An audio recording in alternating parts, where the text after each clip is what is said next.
Hello friends, welcome to my YouTube channel. यहाँ तक पढ़ लिया था, यहाँ के आगे चलते हैं। सरदार उनकी किलेबंदी। अफ्रीकी देश मोरक्को से 14वीं सदी में भारत आए यात्री इब्न बतूता ने बतलाया है कि सरदार कभी कभी ही चट्टानी उबड़ खाबड़ पहाड़ी इलाकों में किले बनाकर रहते थे और कभी कभी बांस के झुरमुटों में। भारत में बांस पोला नहीं होता, यह बहुत बड़ा होता है। इसके अलग अलग हिस्से आपस में इस तरह गुथे होते हैं कि उन पर आग का कभी असर नहीं होता और वे कुल मिलाकर बहुत ही मजबूत होते हैं।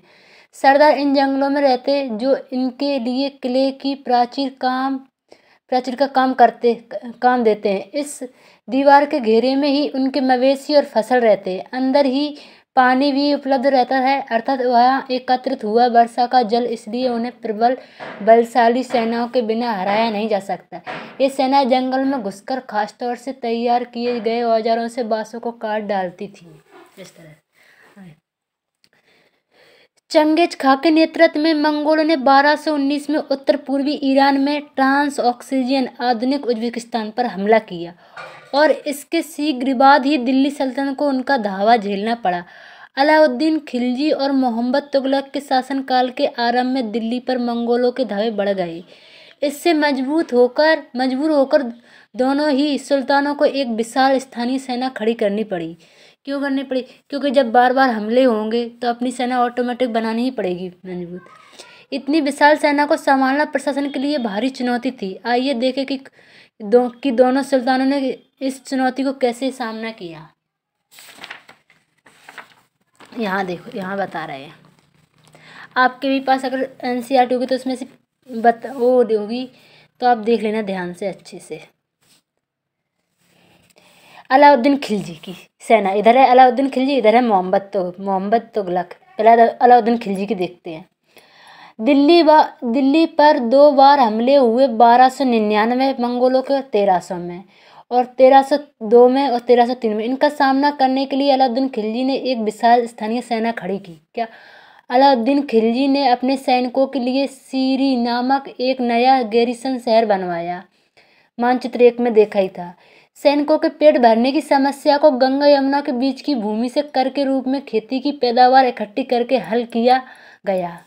अब पेट भरने के लिए कुछ तो किया, तो उन्होंने गंगा यमुना के जो किसान थे वहाँ खेती करते, उनसे कर लेकर उनका ये हल कर दिया। उनसे 50% हिस्सा कर के तौर पर तय कर दिया गया, मतलब आधा। कभी से 10% होगा 100 का, मतलब 100 अगर 100 जैसे आपने 100 मन गेहूँ किया तो उसमें 50 मन इनको देना पड़ता था, ऐसा आधा हो गया। सैनिकों को वेतन भी देना होता था। अलाउद्दीन ने सैनिकों को एकता के स्थान पर नगद वेतन देना तय किया। एकता क्या होता है? एक गांव के समूह, 10 गांव का एक समूह से एकता कहते हैं। उसका एक वो होता था, उसे 10 गांव के इकट्ठे समूह को कर लेकर उन्हें एकता के हिसाब से कर दिया करते थे।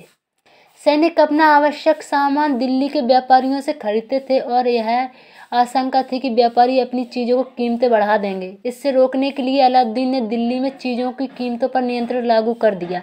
अफसर बड़ी सावधानी से कीमतों का सर्वेक्षण करते थे और व्यापारी निश्चित दरों का उल्लंघन करते उन्हें सजा मिलती थी।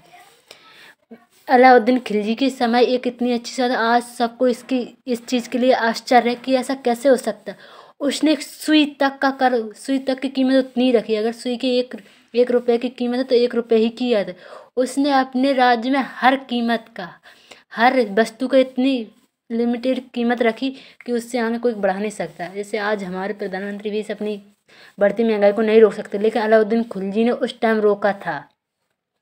अलाउद्दीन के प्रशासनिक कदम काफ़ी सफल रहे और इतिहासकारों ने इन्हें कीमतों में कमी और बाजार में वस्तुओं की कुशलता से आपूर्ति के लिए उसके शासनकाल की बहुत प्रशंसा की। मंगोल आक्रमण के खतरे का भी उसने सफलतापूर्वक सामना किया, क्योंकि उसने मंगोलों के आक्रमण के लिए ही तो अपनी सेना बनाई। सेना को जब ज़्यादा बना ली तो उसके पास इतना धन दौलत नहीं थी, तो उसने कीमतों पर वस्तु पर कीमत कम की। अब मोहम्मद तुगलक शाही की देखते हैं। मोहम्मद तुगलक के शासन के प्रारंभिक वर्षों में सल्तनत पर हमला हुआ, मंगोल सेना परास्त हो गई। मोहम्मद तुगलक को अपनी सेना की शक्ति और अपने संसाधनों पर इतना विश्वास था कि उसने ट्रांस ऑक्सीजन पर आक्रमण की योजना बना ली। एक स्थानीय सेना तैयार करना उसका आक्रामक कदम था। नया गैरिसन शहर बनाने के स्थान पर दिल्ली के 4 शहरों में से सबसे पुराने शहर दिल्ली यकुआन को निवासियों से खाली करवा कर वहाँ सैन्य छावनी बना दी। मतलब इसने नया नहीं बनवाई, एक दिल्ली की एक जगह थी उसी पर अपनी वहाँ से बस्ती खाली करवा के सेना को पहुँचा दिया उस छावनी में। पुराने शहर के निवासियों को दक्षिण में बनी नई राजधानी दौलताबाद भेज दिया गया। सेना अब जी मतलब इसका तो मतलब पता ही नहीं। बहुत से लोग बोलते हैं इसकी तकदीर खराब थी, इसकी किस्मत ही खराब थी, पागल है, पता इसने क्या क्या किया। देखो, सेना को खिलाने के लिए उसी इलाके से खाद्यान्न इकट्ठा किया गया, लेकिन सैनिकों की विशाल संख्या की जरूरतें पूरी करने के लिए सुल्तान ने अतिरिक्त कर भी लगाए और इसी दौरान उस क्षेत्र में अकाल भी पड़ गया। देखो ये भी फेल हो गया। मोहम्मद तुगलक भी अपने सैनिकों को नगद वेतन देता था, लेकिन कीमतों पर नियंत्रण करने की जगह उसने कुछ आज की कागजी मुद्रा की तरह टोकन संकेत मुद्रा चलाई। ये सिक्के धातु के बने होते, लेकिन सोने चांदी के न होकर सस्ती धातु के।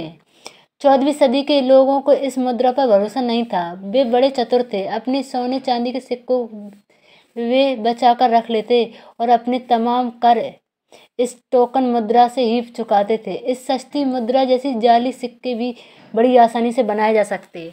जिसने चलो अपनी मुद्रा को भी बदला, सोने चांदी की जगह उसने टोकन, वहाँ भी वो असफल रहा कि बहुत से नकली बनने लग गए। नकली सिक्के बनेंगे तो अर्थव्यवस्था खराब ऑटोमेटिक ही हो जाती है। मोहम्मद तुगलक द्वारा उठाए गए प्रशासनिक कदम बेहद असफल रहे। कश्मीर पर उसका आक्रमण पूरी तरह विफल रहा। तब उसने तुरान पर हमला करने का इरादा छोड़ दिया और अपनी विशाल सेना को भंग कर दिया। इस बीच उसने प्रशासन संबंधी जो कदम उठाए उसने कई परेशानियां पैदा हो गईं। दौलताबाद ले जाए जाने से लोग बहुत नाराज थे। करों में वृद्धि और गंगा यमुना के दोआब में अकाल से विलुप्त जनता बगावत पर उतर आई और मोहम्मद तुगलक को अत्यंत टोकन मुद्रा भी वापस लेने पड़ी। इस तरह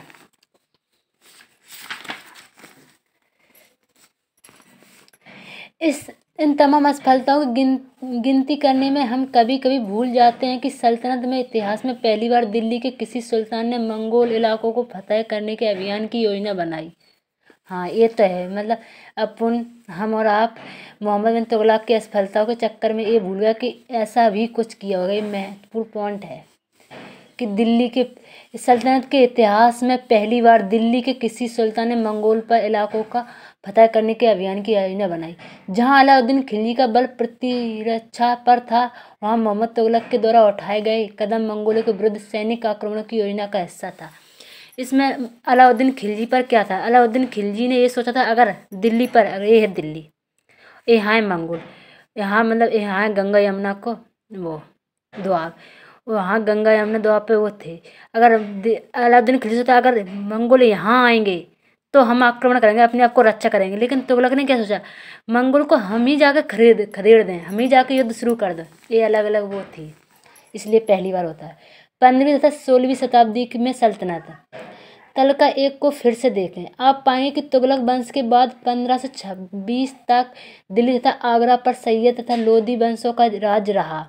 तब तक जौनपुर, बंगाल, मालवा, गुजरात, राजस्थान तथा पूरे दक्षिण भारत में स्वतंत्र शासक उठ खड़े हुए थे।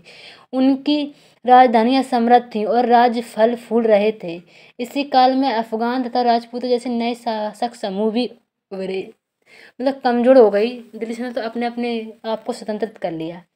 इस काल में स्थापित राज्यों में से कुछ छोटे तो थे पर शक्तिशाली थे और उनका शासन बहुत ही कुशल था, सुव्यवस्थित तरीके से चल रहा था। शेर शाह सूरी 1540 से 1545 में बिहार में अपने चाचा के छोटे से इलाके के प्रबंधक के रूप में काम शुरू किया था और आगे चलकर उसने इतनी उन्नति की कि मुगल सम्राट हुमायूं 1530 या 1540, 1555, 1556 तक को चुनौती दी और परास्त किया। शेर शाही ने दिल्ली पर अधिकार करके स्वयं अपना राजवंश स्थापित किया। सूरवंश ने केवल 15 वर्ष 1540-1555 तक शासन किया, लेकिन इसके प्रशासन ने अलाउद्दीन खिलजी वाले कई तरीकों को अपनाकर उन्हें और चुस्त बना दिया। महान सम्राट अकबर जो 1556 से 1605 ने जब मुगल साम्राज्य को समेकित किया तो उसने अपने प्रतिमान के रूप में शेरशाही की प्रशासन व्यवस्था को ही अपनाया। इनका कहने का मतलब था जो उस जगह तो थोड़ी थी लेकिन शक्तिशाली बहुत थे, उन पर अपना अधिकार समझना जानते थे और शेरशाह सूरी का सबसे अच्छा एग्जाम्पल है। ये 3 श्रेणियों में ईश्वरीय शांति, नाइट और धर्म युद्ध क्या होता है। 3 श्रेणियों का विचार सबसे पहले 11वीं शताब्दी के आरंभ में फ्रांस सूत्रवाद में किया गया। इसके अनुसार समाज को 3 वर्गों में विभाजित किया गया प्रार्थना करने वाला वर्ग, युद्ध करने वाला वर्ग और खेती करने वाला वर्ग। 3 वर्गों में समाज के इस विभाजन को ईसाई धर्म का समर्थन भी प्राप्त था। इस विभाजन से ईसाई धर्म को समाज में अपने प्रबल प्रभाव को और भी दृढ़ करने में सहायता मिली। इसी विभाजन से योद्धाओं का एक नया समूह उभरा। इन योद्धाओं को नाइट कहा गया।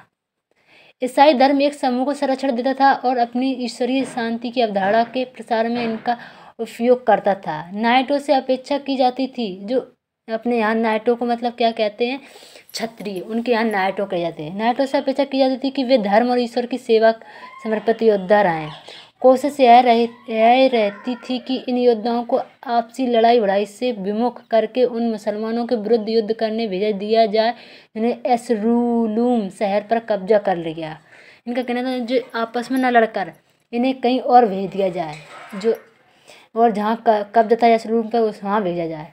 इस प्रयत्न के परिणाम स्वरूप सैनिक अभियानों की एक श्रृंखला चली, जैसे क्रूसेड धर्मयुद्ध, अपने यहाँ हिंदी में धर्मयुद्ध जैसे क्रूसेड कहा गया। ईश्वर तथा धर्म की सेवा में किए गए अभियानों ने नाइटों की हैसियत पूरी तरह बदल डाली। पहले इन नाइटों की गिनती कुलीनों में नहीं होती थी, मगर फ्रांस में 11वीं शताब्दी के अंत तक और जर्मनी में उसने 1 सदी बाद इन योद्धाओं को दीनहीन आदि को भुला दिया गया। 12वीं सदी तक तो कुलीन वर्ग के लोग भी नाइट कहलाने लगे, इनकी इतनी शक्तिशाली हुई। हाँ, आज की वीडियो यहीं तक। धन्यवाद।